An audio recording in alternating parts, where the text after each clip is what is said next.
When when it's time to begin, it's on the Rewind-A-Raw with John Pollock and Wai Ting. The 18 that makes sense of these things we see in the ring every week on TV. It's Rewind-A-Raw for Monday night. Download it Tuesday morning from the Post Wrestling site. It's Rewind-A-Raw for Monday night on USA Now on the John and Wai Take the mic. Hello, everybody. It's John Pollock and Wai Ting. We just got back from the Louis Armstrong Stadium. We just caught the train, and we're here. That's right. Yes. Yeah. I was. I didn't know if I would make it. I was trying my hardest to jump over the boardwalk and didn't know if I was going to be let through. But thankfully, I mustered up the strength to make it out of there. Yeah, we did.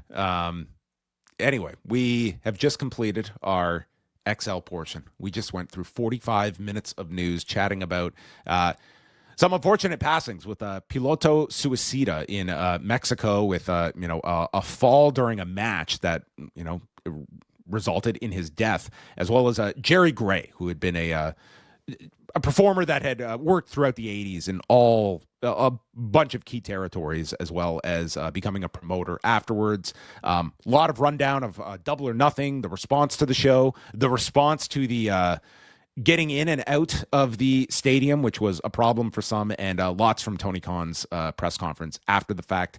And we went through a catch-up on the best of the Super Juniors and Saturday's AAA show featuring the arrival of Savio Vega and the promotion of Rey Mysterio to general manager as they head into Noche de los Grandes this Saturday in Monterrey, which is going to be a red hot crowd for that whole show. I mean, it's going to sound incredible, I think. One of the reasons to watch the show, I think, just it's like crowd. Consistently, like you can, you will get great crowds for like your CMLL shows, but man, for a 60-minute show, like most weeks will catch AAA, and it's just these crowds, they love anything that is presented to them. And you can say what you want, but like the WWE influence, they're all for it. Like they want to see these stars, and they just react like everything is great. It elevates everything. I feel like it'll be on many people's list for like best television show of the year, if only for the fact. I mean, maybe unless you're Dynamite is definitely going to be tough to beat, but the fact that it's a 1 hour show makes it incredibly digestible. The fact that it's different enough and has a hot crowd pretty much every single week, I at least feel like it'll be people's runner-up. Maybe. Who would have thought that Mark Calloway is gonna like rank among like Booker of the Year? Like he's going to be in the running this year. Him and Paul. Yeah. Though I don't know if either one will be winning, but we'll see. I want to make mention for several programming notes. So the next 2 weeks, Raw is going to be in Europe. So the shows are going to be taking place at 2 p.m. We're going to be doing our show those Mondays at 9 p.m. Eastern time, the next 2 Mondays. So we'll be going a little bit earlier the next 2 weeks. So that's coming up. Plus, next week, it's a new month. It is June, and we are bringing back Open House Week at Post Wrestling. What does that mean? Well, every week we give you out our bonus shows that we do on the Post Wrestling Café for 1 week. For 1 week only, we're going to be putting all our extra shows on the free feed of the Post Wrestling Café. All it requires is an email sign up. There is no cost associated with it. There's no commitment. You just join the free feed. You will get everything that the Post Wrestling Cafe members get. And this will include the audio news updates as well next week. So for the first week of June, it's Open House Week. You get to see everything that we do on a weekly basis for those 7 days. So that is beginning June the 1st, Open House Week. We are cleaning all crevices of the post office as we speak. Yeah, we're scrubbing every tile, making sure all the unsightly things are stuffed in the closet because we're opening our doors to the wider public. Those of you in the free tier, sample us and enjoy our XL editions of all of these particular shows, ad-free, time-stamped, and all the other bonuses we've got coming up. But those of you that are currently signed on for the rest of May, well, tomorrow we have a big show because it is our double shot. Talking, from Louis Armstrong all the way to Louis Theroux. Inside the Manosphere tomorrow. in the Post Wrestling Cafe. Late. Yes. I should say late. Like, we're recording late, so this might be more of a Wednesday morning thing, but anyway, it'll be there. Yes, this will be coming out on late Tuesday, early Wednesday. Louis Theroux inside the Manosphere. This did very well in our patrons poll. It fell to Spring Stampede 94, as Louis Theroux projects tend to. But we figured there was enough interest in this in the poll that we're going to go through this documentary. And if figures such as Sneeko and HS Tiki Taki mean anything to you, this is the show for you. You piqued my interest. Okay, that's coming up on Tuesday. Also this week, we will have book club for our Double and Espresso members on Thursday. We're reviewing Ultimate Fighters, analyzing the relationship between Dana White, Donald Trump, and the UFC's history of its political ties and leading into this White House event coming up on June 14th. And we will be live this coming Sunday after Clash in Italy. We're going to be doing that show in the evening on Sunday. So look out for that. We will have a review of Clash in Italy on Sunday. So the whole schedule is up, postwrestling.com. Tonight we are in Columbus, Ohio, the Schottenstein Center, where WrestleTix listed 9,313. 2 years ago for an episode of Raw, the last time they were here, April 22nd, 9,385. So, Wai, what happened to those 73 people? I don't know what they did to lose those few. You know what? It's a collapsing business, clearly. Yes. The end. Paul Heyman's in the ring to start and hype up the match that needs no hype. And the whole crowd's chanting Oba. He calls this the biggest rematch in pro wrestling. And we go to a Lesnar video. Guy wasn't coming in for a second appearance. He did all his work last week. And he congratulates Oba Femi, but says, your win is going to cost you more than you can imagine. And said he's never experienced an ass whipping like that before.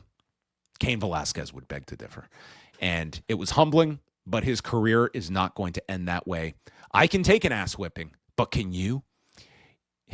And in the most confusing line of this whole show, you're going to get your ass kicked by a humbled, retired beast. Yeah. What? I don't know. I don't know why they're playing these games. So I think the idea is that he's still retired, but this is like what? Like a comeback? These two things cannot be true at the same time. I mean, you've He had can't guys have this match and he's retired. Have you not had MMA fighters that have like actively retired? Okay, like Steve Austin, for instance. Steve Austin, great example. He's retired, but came back for that Owens thing. All right, as just a sort of little, extra. Right? He's still retired, but he just came back for that one little extra thing. I mean, this is like a month, of retirement, but it's silly. Like this, I don't know understand why. it at all. I mean, honestly, I don't know why they did the whole retirement thing. Period. Yes, it made for like a great surprise attack, but all it was a surprise attack. I think that was it. It was just what is going to be a big talking point coming out of WrestleMania, and it's how can we get Brock to disappear for 6 weeks? And that was he it. I just disappeared for 6 weeks. I know. I know. Like I don't think all of that was worth maybe because ultimately he is going to retire. I feel like and people aren't going to believe it. Yeah, when he does the real one, it didn't feel worth it for just that raw sneak attack. The return left a lot to be desired. Like it wasn't like he was pulled out, and it was like I thought they were going to have this great idea for it. Like this was one where like I knew this return was occurring, but it just the way they've done this was just and this explanation, I think it was pretty awful.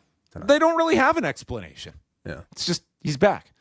So he's going to rule over Oba Femi, he says, and Heyman explains that Femi has awakened the beast. So Femi comes out. This entrance is just, it's really spectacular the way they do this entrance with Oba. Mm-hmm. And he comes out and asks Heyman, what does Brock think he has awoken in me after those 4 F5s?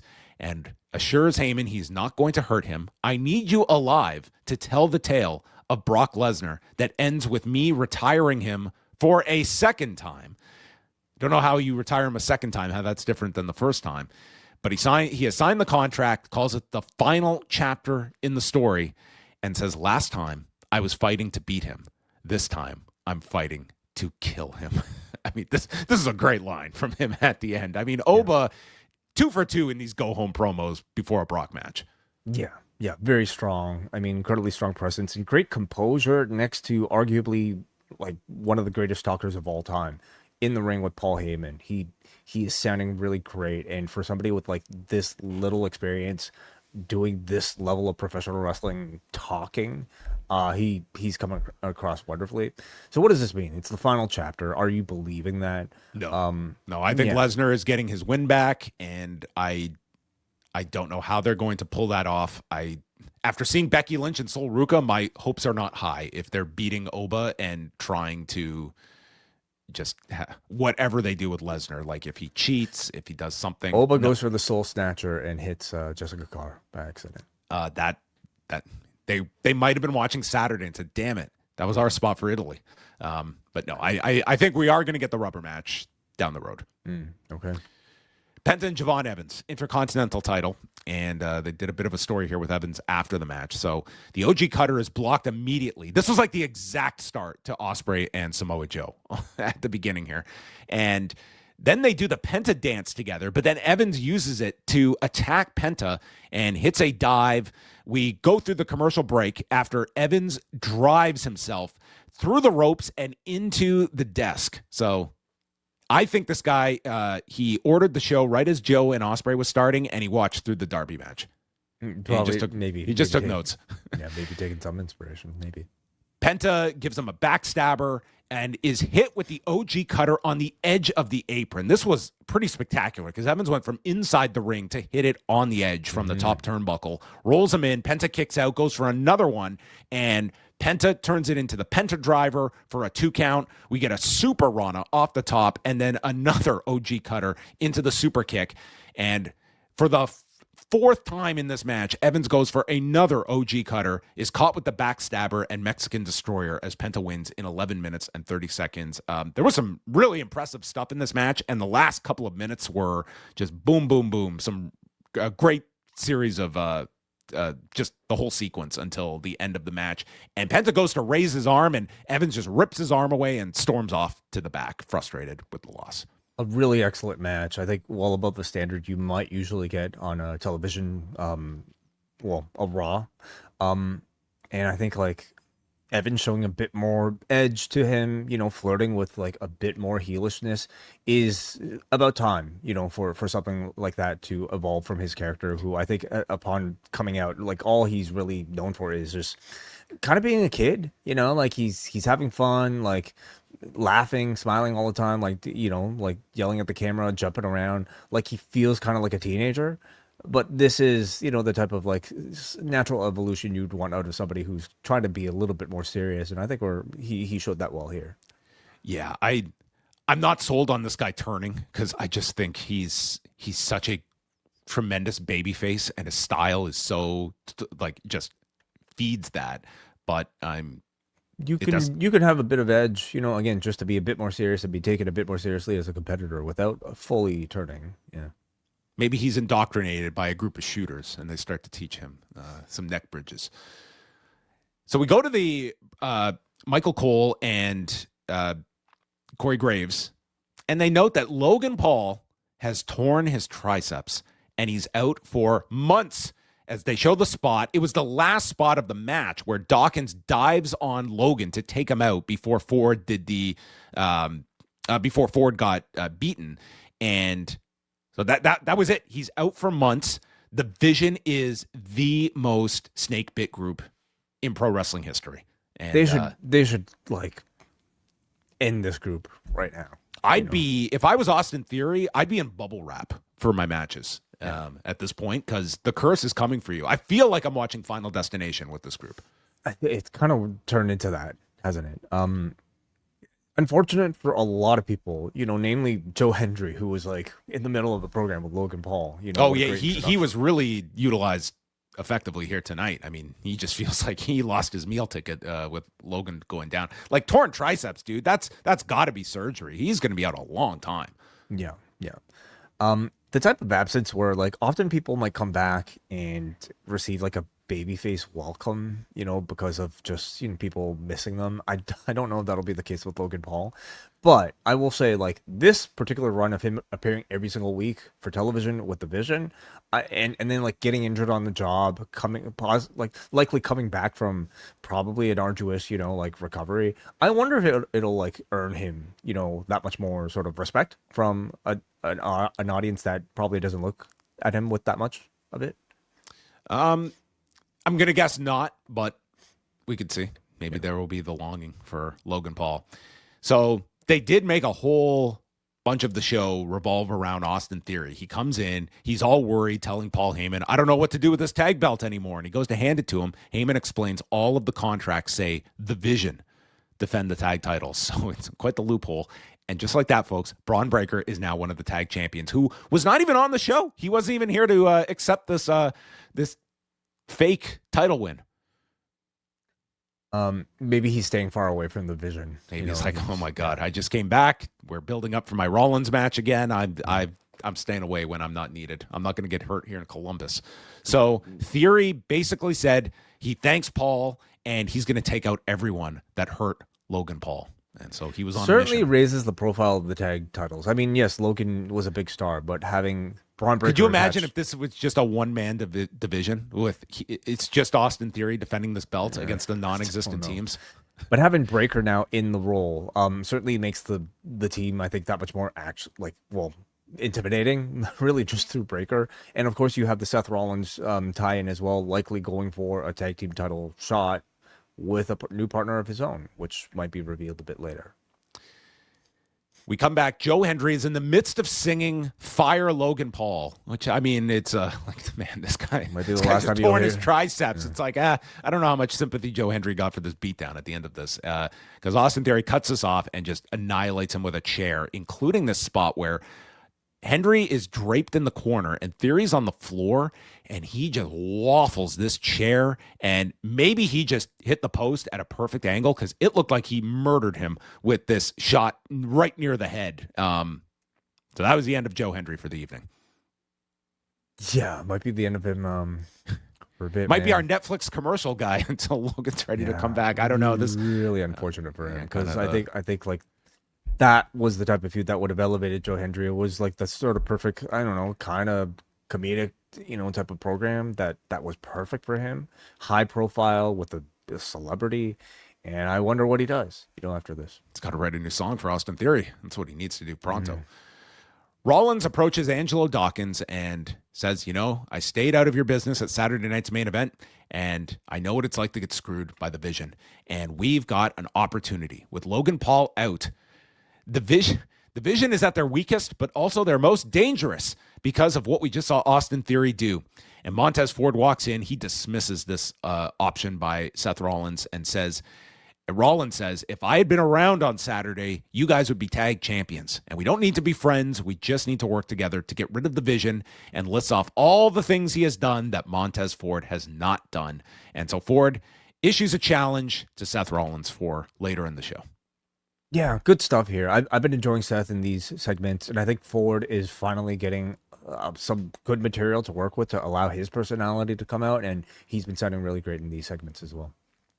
Huge push for the AAA show. We had a video voiced by Rey Mysterio going through the history of mask matches in Mexico. Penta catches up with Javon Evans, and Javon apologizes for earlier, says, you're a great champion, and I'll see you again for the title. And then Rey comes in, and Penta is over the moon that he's the general manager of AAA and says, I want to be a fighting champion. I want to face you, and I'm going to speak with Pierce. And Rey's like, okay, cool, whatever. Roxanne Perez and Raquel Rodriguez against Bayley and Lyra Valkyria. The Judgment Day attack before the bell with Dominic and Liv in the corner. Raquel hits a crossbody to both women. They get the heat on Lyra and go through the commercial break. Eventually, Liv saves Roxanne Perez by placing her foot on the rope and gets ejected, but Dominic does not. So he distracts Raquel as he distracts the referee as Raquel knocks Bayley off the top, leads to pop rocks, kicks out at 2, and then Lyra stops a powerbomb, sending Raquel over the top, and she just grabs her knee, falling to the floor. Perez and Bayley then fight over the Mega Championship, and in the tug-of-war spot, Perez grabs hold of the belt, but the momentum swings the belt into Dominic, who's dead, and Bayley rolls up Perez in 10 minutes and 51 seconds. Before I get your thought on the match, did you happen to see the Bayley-Lyra interview during the Netflix commercial break later? I did not. No, I was watching on delay. Can you? A classic coming up. I mean, well, tell me first about the match. Not much to say. I thought it was overall fine. I mean, a lot of Judgment Day shenanigans as usual, making sort of like the in-ring feel pretty secondary. And that's kind of as much as I felt about it. Let's go to this commercial break right now. This was an all-timer, okay? Byron Saxton is with Bayley and Lyra. And if anything is a guarantee in life, it is that the preparation these performers get for these spots is basically, you've got 2 minutes, fill it with whatever. And Bayley and Lyra, unfortunately, have like nothing going on to talk about. So they both go on these rambling speeches about how we've won, we've lost, we're going to keep going, even though it doesn't make any sense. And then Bayley is just going on and on. She's like, the Judgment Day, they treated, I just said treated, I meant cheated, and keeps going with her promo. Then Byron is like, well, we've got 20 seconds left. Queen of the Ring's coming up. None of you have won it. And then Bayley's like, well, hurry up. And then Lyra takes the promo and just is like, well, you must have forgotten. I went to the finals 2 years ago. Bayley's never been in the finals before, and blah, blah, blah. We fade to black as Lyra totally missed the cue here. Oof. And this was just a mess of a promo that I just, I was like, everybody in this, I felt terrible for, because they had nothing to say. None of it made sense. They were stumbling over words, and the Netflix, the coup de grace here was just missing the cue and the dreaded fade to black mid-sentence. Oh my goodness. I demand they include these in the Netflix replays. So that I was going to say, at least they could be maybe assured in knowing that like these get edited out almost like instantaneously, like as they occur. But I'm sure somebody out there might have captured this. Yeah. My eyes only. Adam Pearce is with Roman Reigns. These guys, they both just want Jacob Fatu fired now. Pearce is like, just wants this guy fired now. Says he shouldn't be employed. Reigns says, I didn't even realize Jacob knew about tribal combat. It's like, what? Outside of Brock Lesnar, this is the weirdest line on the whole show. How would he not know about tribal combat? This has kind of become your match. Yeah, is he assuming Jacob never watched the product prior to entering? He was here in the company last year when the last one happened. Oh, yeah. I would think he's well-versed. So now we learn that the contract reads, if Jacob Fatu wins, he gets the title. But if he loses, he must serve Roman Reigns. And if not, then he's fired. Yeah. Mm-hmm. So he has to join the bloodline, essentially. Yes. Yep. It's pretty much like we said last week, like the Jey Uso role of several years ago. It's like they're going to feud, and then he's going to have to fall in line with Roman. Yeah. I find it interesting, like, Adam Pearce's role in all of this. I mean, throughout pretty much like this entire Roman run, he continues to show more and more deference towards Roman, as if like Roman is his boss and Roman is the one telling Pearce what to do. And maybe like that is to be explained because Roman is a major star who is arguably much more important to this company than Adam Pearce is. But the way that they're showing that for somebody who I still take to be a babyface in Roman Reigns, certainly like judging by crowd reactions, that's kind of how I take it. Adam Pearce certainly is a babyface. So I find it all somewhat fascinating that they treat it like that. Do you remember like before WrestleMania, we did that big angle where Pearce like put his hands on the Vision and he got the secret phone call. Never paid off. Yeah, I mean, we moved on to another mystery phone caller, which turned out to just save WrestleMania with Pat McAfee with Randy Orton. Who attacked Jacob Fatu, by the way? We're working on that one. Oh. Okay, we'll get around That's to that. still out Okay, there? maybe it's the Okay. same person. Could have been. Yeah. Yeah, but I don't know if we're going to find out who forced Adam Pearce from high above to apologize. It's a Memorial Day video narrated by Cody Rhodes, and LA Knight comes out and thanks all of the servicemen and women on Memorial Day and announces that next week the King and Queen of the Ring tournaments begin, and he's putting his name in the hat and will go for Roman's title if he wins. Calls Roman the most corrupt champion in the history of WWE, and then brings up the Usos. So Jimmy comes out and says he respects LA Knight. We fought by your side at WrestleMania, and I understand you having issues with the bloodline, but it's different now. And if you win King of the Ring, you'll get a fair shot at Roman. And Knight explains that, Jimmy, you're not even the second fiddle to Roman. You're the third fiddle. The third fiddle. And he says he knows that it's going to be 2-on-1, 3-on-1, and he knows that now he is going to be on the opposite side of the bloodline. He calls Jimmy Reigns' errand boy, and then Jimmy cuts him off. He says, you're lucky Jay isn't here tonight, and that Jacob Fatu is family business, but that could become LA Knight's business. And Knight is fine with the Usos. It's Reigns he has the problem with, and if he can get the job done on his own, and he threatens to put them out of business. Not an excellent exchange between these two. Both men, I thought, sounded great here. The interaction to me sounded realistic. The arguments were logical. And I just thought like the back and forth between the two was really captivating. From maybe, certainly in Jimmy Uso, I think one of the more underrated,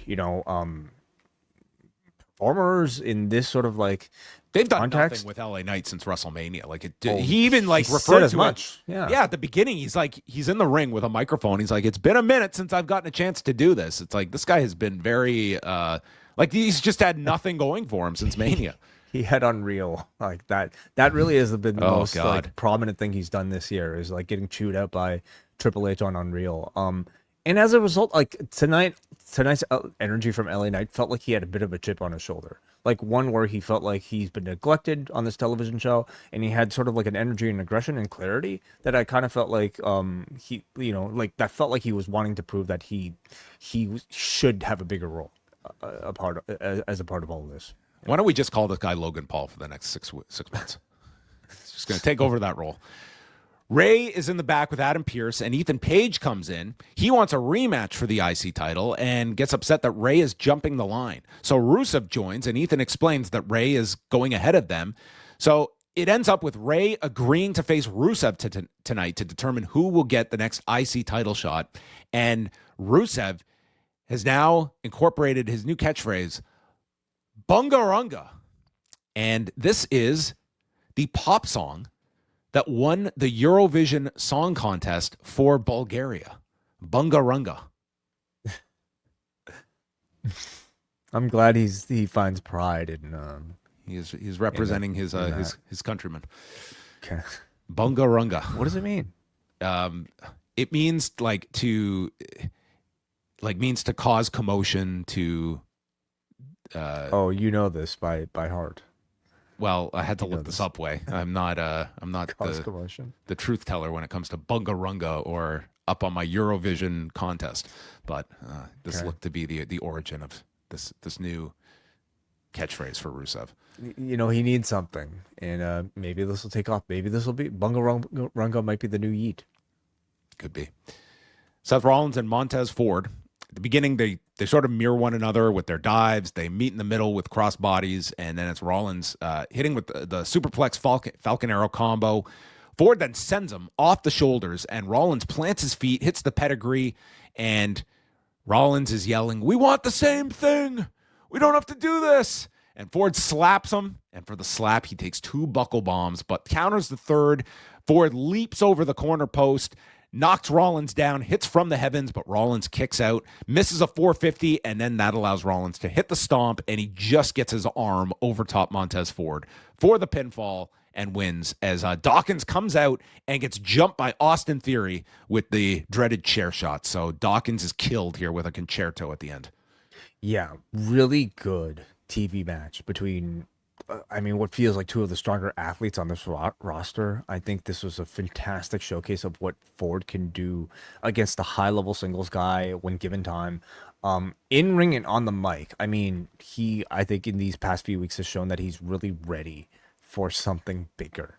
And this almost felt like a bit of a, final test of sorts to show like how he might look in a singles After capacity. 7 years on the main roster, I think it's ready. I think it's several time. of those years. I feel like he's just been completely inactive. I mean, as part of this like tag division or like under Lashley and all this other stuff. But the pride. Thank you. Yeah, but I mean, he feels very ready for something bigger than a tag team. It was a good match that these two had. I enjoyed this quite a bit. And Dawkins is taken out, and then Saxton, this is where he interviews Bayley and Lyra. So we come back. Rollins asks Ford. Rollins comes to the back, and Ford and Pierce are there. He's checking on Dawkins to see if he's okay. And Ford, he gives up. He relents that Dawkins needs us. And Rollins says it's got to end to Pierce, and he wants Braun Breaker as soon as possible. So it looks like we're getting a Braun Breaker match with Rollins, which does not sound like Italy and will happen at some other time. And that Ford and Rollins, can they get along? Probably going for the tag titles. I mean, now that Breaker's one half of the champions, right? So, and it would actually be an interesting story if they won the tag titles. Oh man, without Dawkins, can they get along? Yeah, I mean, it is tired, but I would also love to see this tag team of Seth Rollins and Montez Ford, actually.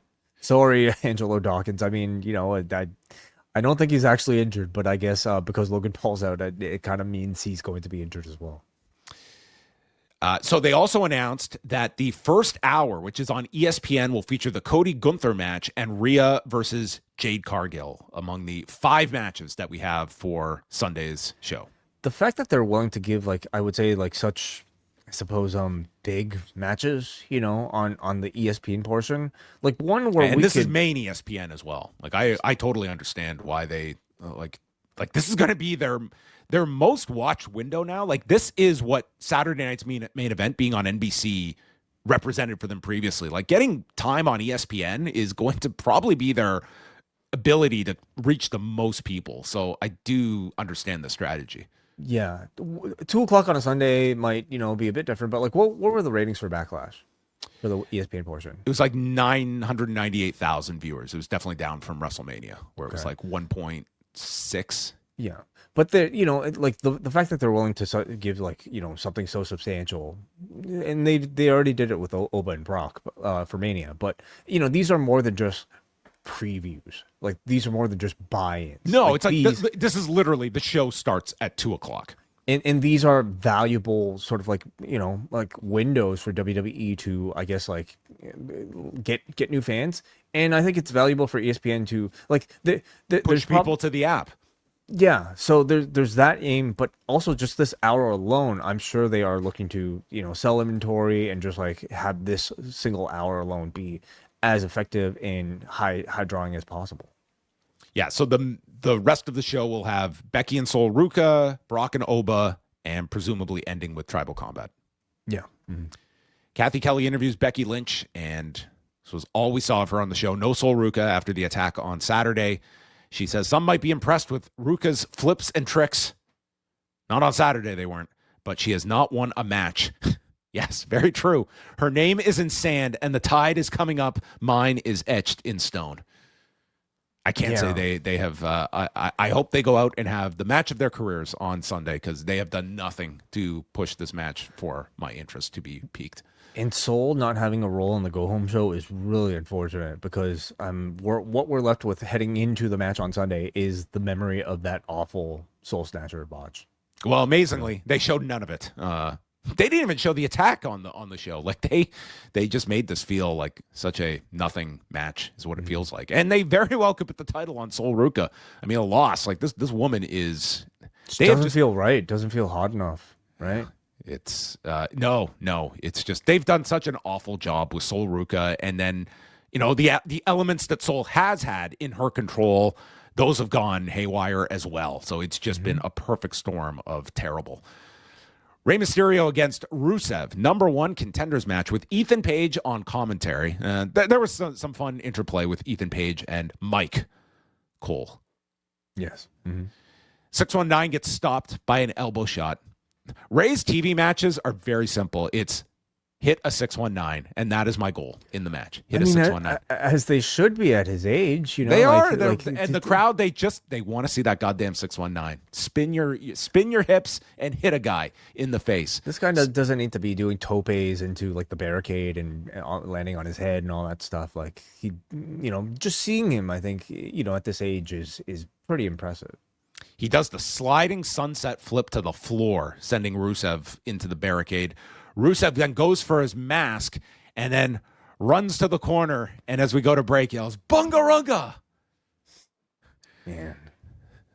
You don't think this one's going to get over? Are we in our video game, like Kip Sabian era Rusev right now? Is he like at that level of like, I'm going to try everything and anything. Like, I don't really care anymore. He's, you know, he saw those releases. He was like, okay, it's Bunga Runga time. Yeah. There's a seated senton off the top, head scissors by Ray, and then Rusev misses a seated splash. Ray hits the cabrata, Rico Salt, and then a spinning side slam into the Machka kick, and Ray avoids the accolade, tries for the 619, and gets caught again, and one more time counters the accolade, rolling up Rusev in 9 minutes, 27 seconds to lead to Ray challenging Penta at a date to be determined. I mean, good pure David versus Goliath match. I think, you know, it showcased both men's best attributes really well. I think Ray still looks really great for this level of like WWE TV match. And I think Rusev looked very good here as well as in his role as mid-card monster.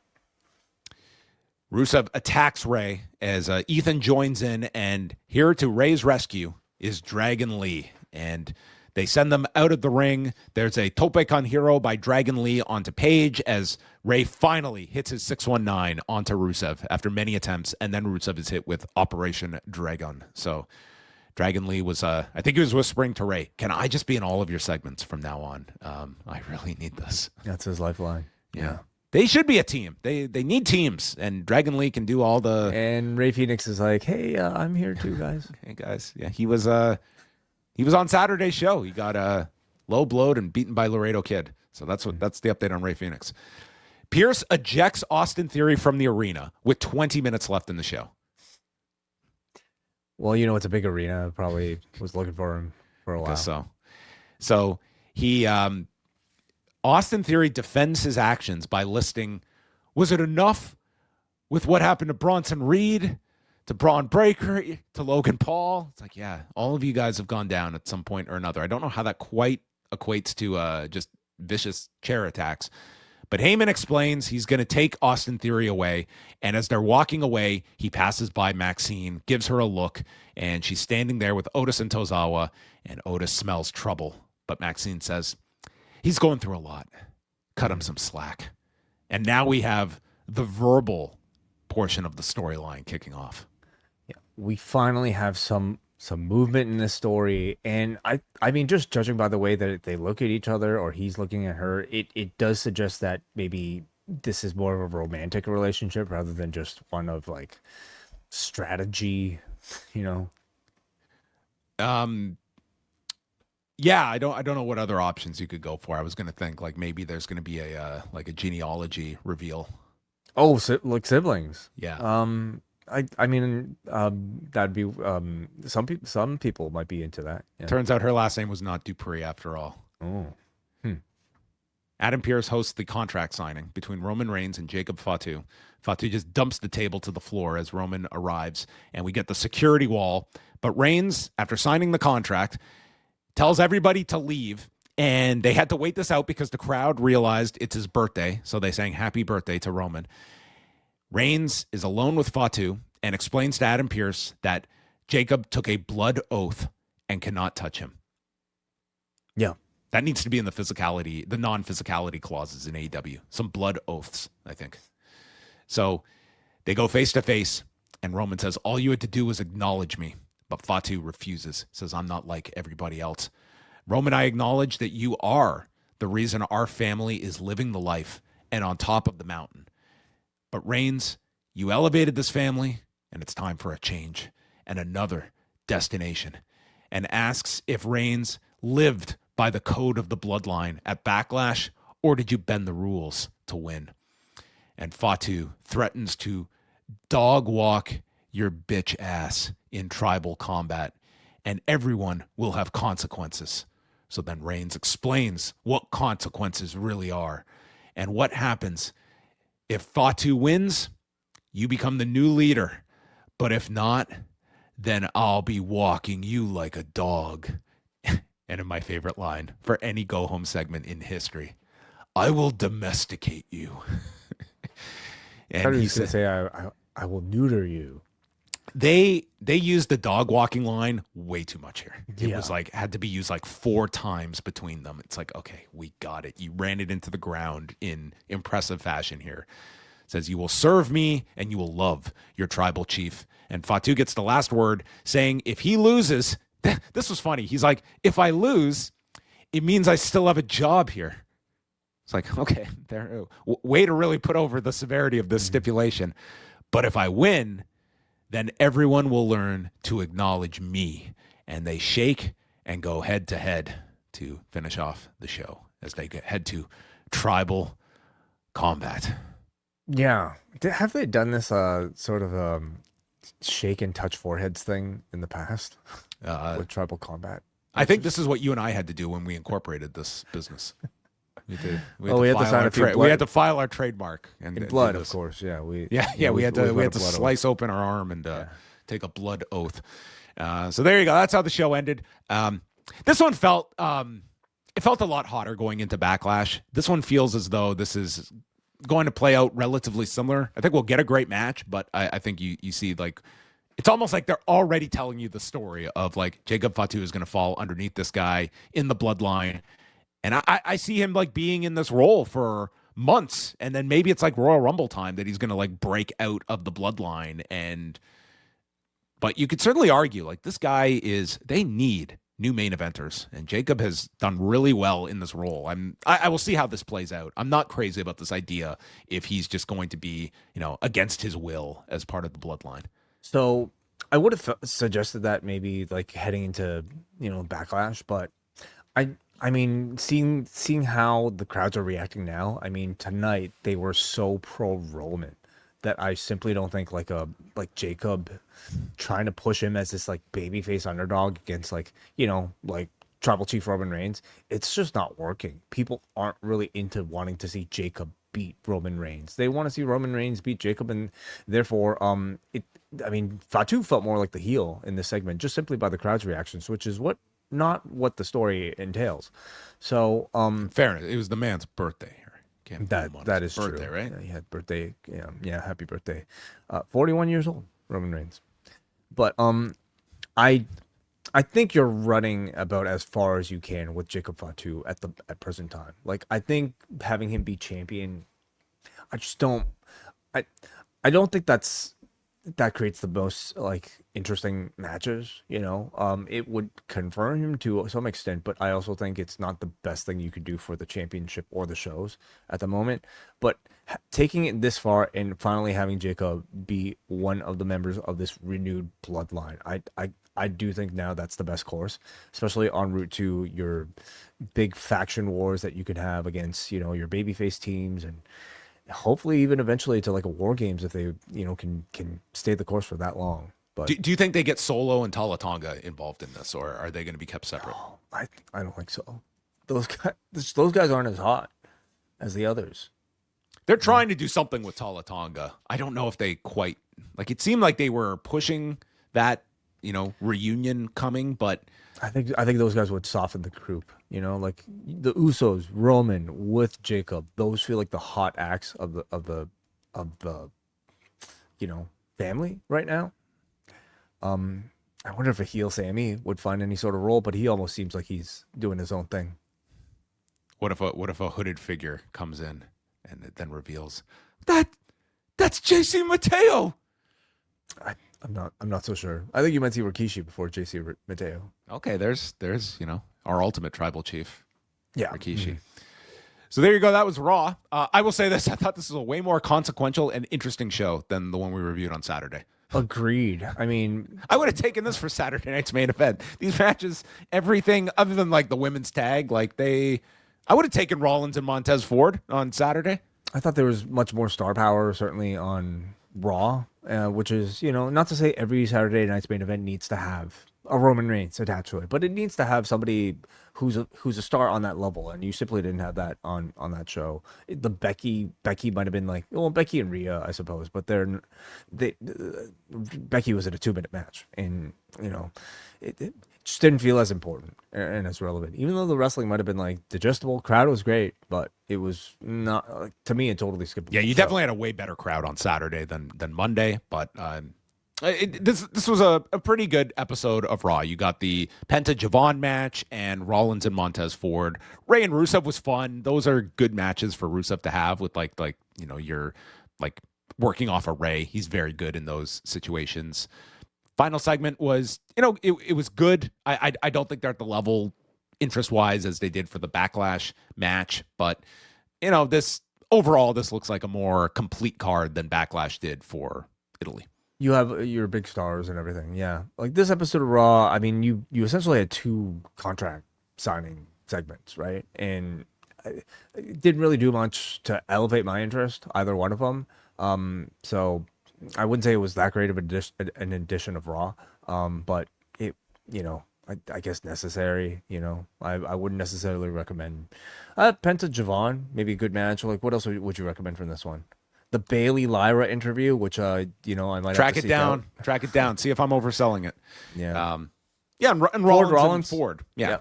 So good. There you go. Those were your highlights of the show. Again, we will be live Sunday evening after Clash in Italy to go through that whole show, and of course, Wai has you covered for what the schedule says is 3 hours of SmackDown on Friday, followed by that new WWE America documentary.